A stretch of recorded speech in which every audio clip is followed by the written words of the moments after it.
Zovem se Đorđe Radisavljević, rodio sam se u Beogradu i već evo 20 i nešto godina živim u Budimpešti.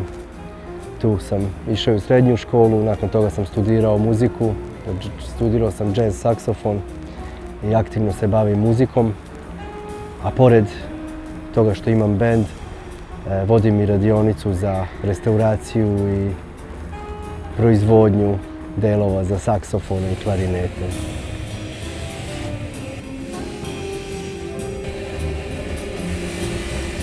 Evo ja živim ovdje u Budimpešti već više od 20 godina i poznajem skoro sve lokalne muzičare. Mogu reći da su Mađari jako dobri muzičari, jako strastveni i dosta im dobro ide i na nekom svetskom nivou. Ali sama scena u Budimpešti je, kao i svuda u svetu, dosta mala. Znači, nema toliko puno mesta za svirku, nema toliko puno ljudi koji odlaze na jazz koncerte. Svuda je to zapravo isto. Jazz je već decenijama muzika jako uskog sloja ljudi. Tako da svi ti muzičari zapravo, ili 95% njih, ima i drugi posao. Ili predaju u školama, ili rade u studijima.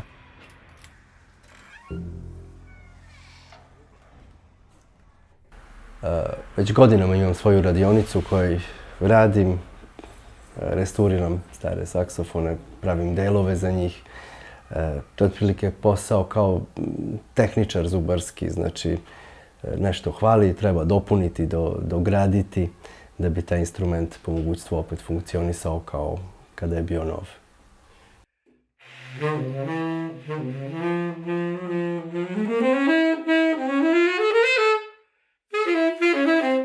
Evo recimo ovaj instrument, ovaj saksofon koji je sad meni u ruci, on je Selmerov iz Pariza instrument, napravljen 1953. godine, 53. 54. I od onda, evo koliko je to već, 60-70 godina, on se koristi profesionalno. Znači to je instrument koji i dan danas može da se nosi, ne može, nego to je jedan od najboljih saksofona koji mogu da se kupe, ako čovjek ima sreće. Uvijek u šali kažem, nekad mi je smetalo što na svijetu ima tako puno muzičara, pa je velika konkurencija, teško je živjeti od muzike, ali kad pravim delove za saksofone, ja kažem pa svi bi trebali da sviraju jedan instrument i da kupe što više delova.